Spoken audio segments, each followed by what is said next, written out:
Agora, Léo, o desafio nosso aqui é projetar o jogo de quinta. O que mudar para o jogo contra o Al-Ahly? E eu vou te dizer o seguinte: o Al-Ahly dá espaço entre as linhas, né? O Inter Miami, então, parece que o time do Inter começa numa costa e termina na outra. Parece que são dois times, né? É Dois isso, times de futsal. é isso. E o Paulo está pedindo aqui, o Flaco ou o Paulinho, né? O Paulinho não dá, cara. A gente vai falar dele já já. Não dá, não por questões técnicas, e sim por questões físicas, tá bom? Médicas, clínicas. A gente vai falar sobre isso já já. Segura aí, fica aí. Avise a todos que estamos aqui, tá bom? Ao vivo aqui no canal UOL. Muito obrigado pela presença. Deixa o like, se inscreva aqui no canal, por gentileza. Eu mudaria, eu entraria com o Martinez no meio por causa do passe, cara. Me parece que ele tem um passe um pouco melhor. Me fala. Faz sentido, Massa. Até para a gente dar uma contextualizada, né, nesse Al-Ahly, o Al-Ahly é um time que está com um trabalho embrionário. A estreia desse treinador atual foi na estreia do Mundial contra o Inter Miami. Ele tem um jogo e algumas semanas de trabalho com o Al-Ahly. Então, esse time do Al-Ahly que a gente está vendo é um time que mantém algumas ideias da temporada, né, do trabalho anterior do treinador, misturada com algumas desse novo treinador, e também tem mudanças nos jogadores, porque para o Mundial, o Al-Ahly vendeu alguns jogadores titulares e contratou outros jogadores pro time titular. Então, no time titular do Al-Ahly que vai enfrentar o Palmeiras, tem alguns jogadores novos, jogadores que estrearam contra o Inter Miami também.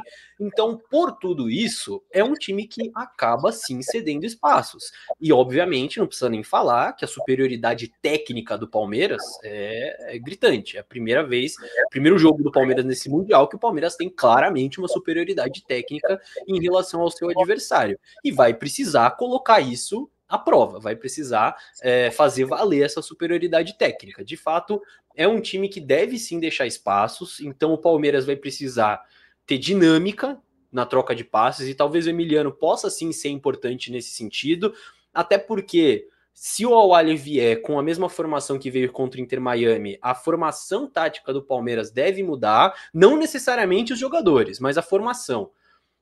Porque contra o Porto, o Felipe Anderson voltava como um ala direito, o Porto atacava com 5, então o Felipe Anderson voltava como esse ala direito para fechar a linha de 5. Contra o Al-Ahly, se eles repetirem a formação, eles jogam com linha de 4 lá atrás, com 3 meio-campistas, e aí você tem um centroavante, um ponta pela esquerda que circula e um ponta pela direita que circula bastante, quase que um camisa 10. Então é bem provável que esse encaixe de marcação do Palmeiras mude. Palmeiras talvez, postado lá atrás, volte a marcar com linha de 4, talvez, com os laterais pegando os pontas e o Felipe Anderson mais à frente pegando o lateral. Então, ajustes vão ter que ser feitos justamente para, taticamente, estar organizado e potencializar a parte técnica, que o Palmeiras é muito superior em relação ao Al-Ahly e precisa ganhar esse jogo, né? Precisa ganhar esse jogo para não só para classificar, mas para buscar o primeiro lugar do grupo, né? Porque quem ficar em segundo vai dançar nas oitavas. Perfeito. Deixa eu trazer uma informação que eu acho relevante, né? Os públicos até agora dos times brasileiros: Palmeiras levou 46 mil, o Fluminense levou 34 mil, o Botafogo 30 mil e o Flamengo 25 mil. Olha, surpreendente, hein? Paciência com o Vitor Roque, vejam o quanto ele melhorou o desempenho do. Paciência com o VR. Vejam como ele quanto melhorou o desempenho dele, o desempenho do Yuri Alberto Isso. de 23 para 25. Agora é fato que o Rony chegava mais na cara do gol e perdia. Javan, o Rony, né, perdia muita chance também. Você acha que é por aí? Paciência é o nome? Aí a torcida não tem, cara. Mas é isso. Ele é do Palmeiras por quantos anos? 5 anos mais?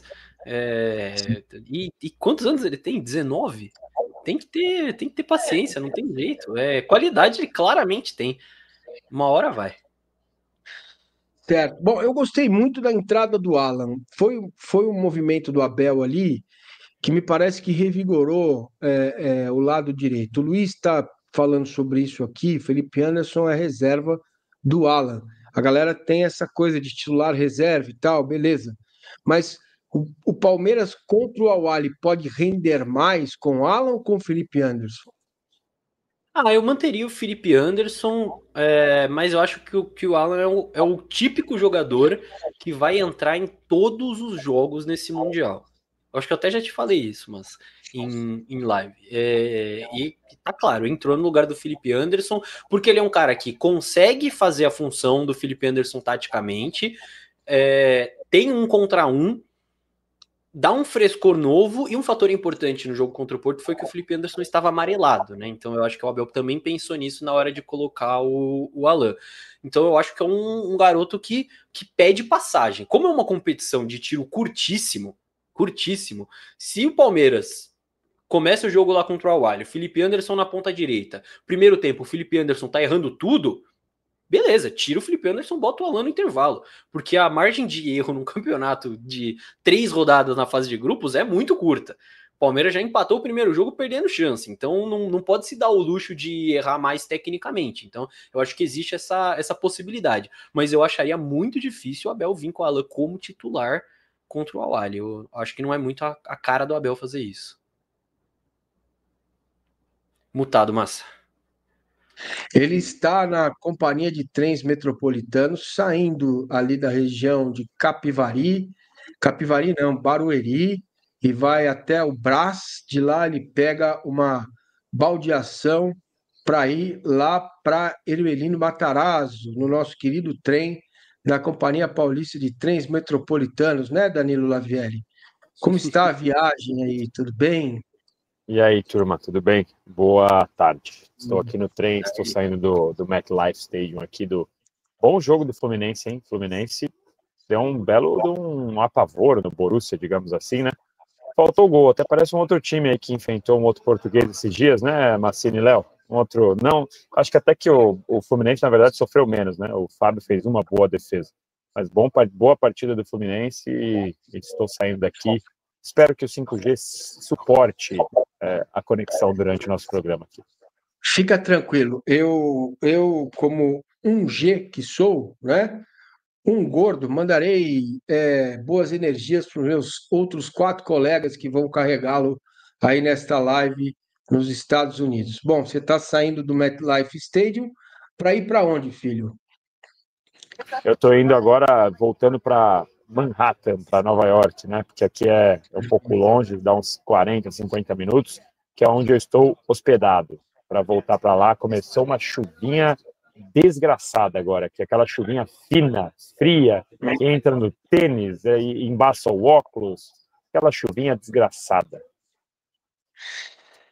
É aquela chuva maledeta, já diria Nicola Rattioppi, o Nicolinha, né? Em tempos antigos, quando eu ia lá para a porta do hotel onde o Palmeiras ficava concentrado, viu, Léo? O Palmeiras ficava concentrado no Lorde Hotel, na Rua das Palmeiras. O Lorde Hotel já fechou, a Rua das Palmeiras ainda chama das Palmeiras, né? E ele dizia assim: Mancini, futebol é Mendes e Mancini. É isso aí que ele falava para mim lá, e o Palmeiras naquela draga desgramada não ganhava de ninguém na década de 80, né? Mas faz parte. Danilo, dá um plazinho então do Fluminense. Eu vi o Fábio trabalhar mais, mas talvez tenha sido impressão minha. O que você achou de Fluminense e Borussia? Não, eu digo de grande defesa, assim, o Fábio fez uma, duas grandes defesas, o Everton fez defesas mais difíceis, né? Acho que essa aqui, para mim, é a comparação. Acho que no jogo contra o Porto, teve uma defesa que o Everton pulou ali para a direita, teve uma outra cabeçada, que acho até que foi contra, depois eu olhando pela TV, pelos melhores momentos, acho até que tinha sido contra. Então, acho que para mim o Everton ele acabou trabalhando um pouco mais e o Porto deu mais calor ao Palmeiras do que o Borussia deu ao Fluminense. Nesse sentido que eu digo, achei que o Fluminense foi muito bem, gostei muito da atuação do Arias, que aliás caía muito bem, né? Como você mesmo já disse várias vezes, caía muito bem por aí. Gostei também da entrada do Serna no time. E o Everaldo, meu amigo, não podia ter desperdiçado aquela chance que teve, com a bola quicando na frente dele, ele não chuta, enfim.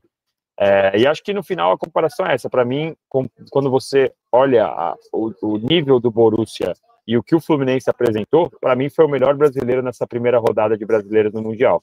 Claro que o Flamengo venceu, o Botafogo também venceu, o Fluminense não, então a gente fica aqui, mas o desempenho em si, eu gostei mais do Fluminense, mas o resultado, aí eu prefiro do Flamengo e do Botafogo. Eu não sou maluco, eu prefiro, neste caso, ser flamenguista e botafoguense, prefiro os 3 pontos, mas quando a gente vai analisar o desempenho e o contexto, eu gostei mais do Fluminense.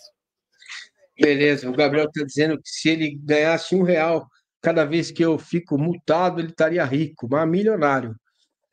Tiago, o Danilo tem pergunta para você aqui. Será que não seria melhor o Abel entrar com o Flaco, já que a maioria das jogadas do time é com cruzamento e aproveita a explosão do Vitor Roque no segundo tempo? Pergunta para ti, a gente está começando a projetar e pensar no Al-Ahly, adversário de quinta-feira. Eu não acho que o jogo do Palmeiras e Porto foi só cruzamento. Eu acho que passou a ser cruzamento nos 20, 25 minutos finais, quando o Porto passou a marcar muito.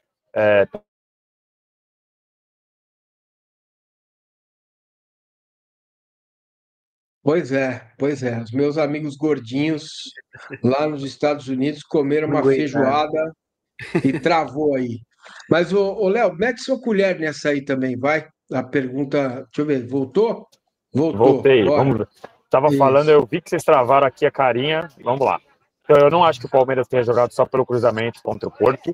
Acho que o Palmeiras teve outras maneiras de entrar na área do Porto, especialmente no primeiro tempo.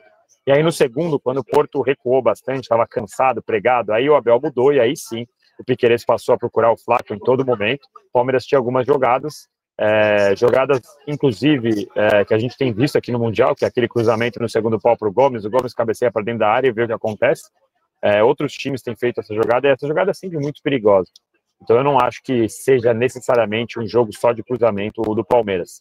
Agora, o que eu tenho certeza, e olhando, e eu já falo isso faz um tempo, o time ainda não entendeu como o Vitor Roque gosta de receber as oportunidades. O time ainda continua jogando mais para um atacante estilo Flaco do que um atacante estilo Vitor Roque. E aí que entra para mim o trabalho do Abel de ter que ensinar e adaptar, e lógico, um tempo de entrosamento entre os caras, mas acho que já tinha que estar melhor a produção do meio com o Vitor Roque no ataque. É verdade, né? Nós estamos já, né, dia 17 de junho hoje. Léo, você acha que dá muito trabalho, você que é analista de desempenho, para ajustar essa movimentação? Isso olha, o que o Danilo falou é verdade, mas tem uma coisa, os caras não acertam o passe, entendeu? Sabe? Tem os dois pontos. Eu vou pedir a você que está vendo a gente, durante o jogo, preste atenção não só na bola, mas nas movimentações que o Vitor Roque faz. Queria te ouvir, Léo. Não, eu acho que são dois pontos muito válidos, porque ao mesmo tempo que você tem um jogador novo que chega com a promessa de mudar o degrau em que o seu time está, o camisa 9 tão esperado, que demorou tanto para vir e tudo mais, é um jogador que tem as suas manias, que vai ter o seu estilo dentro de campo, vai ter o seu tipo de comunicação com os companheiros, e tudo isso leva tempo para você entender. Quando que se o cara faz uma movimentação, ele quer receber no pé, se ele faz outra, ele quer receber na frente, se ele vem para cá, ele quer ir para lá. Isso leva tempo. E não é uma coisa que a gente consegue medir. Leva tanto tempo. Vai daqui a um mês vai estar tudo certo. Não dá para saber exatamente. Só que realmente, como a gente falou, no jogo contra o Porto, a estratégia do Palmeiras previa que a bola ia cair no pé do Maurício e do Estevão e eles iam ter que puxar esse contra-ataque e o Vitor Roque estaria lá atacando as costas da defesa. Isso aconteceu. A decisão não foi ideal. O Maurício errou acho que umas 2 bolas para o Vitor Roque ali na profundidade. Teve uma outra que o Maurício estava carregando da direita para dentro, que o Vitor Roque puxa a marcação, o Estevão vai entrando e o Maurício erra o passe também. Então eu acho que são 2 pontos que se complementam, assim. Eu acho que os dois ajudam a explicar. Mas, de fato, bola cara a cara na frente do gol, o Vitor Roque tem recebido bem pouco. Só para explicar aqui, eu comecei a andar, tá? Vocês vão reparar que eu tô balançando aqui, porque o trem começou a andar, então, só para avisar que eu tô... Não é tontura. Vocês não estão... não é tontura.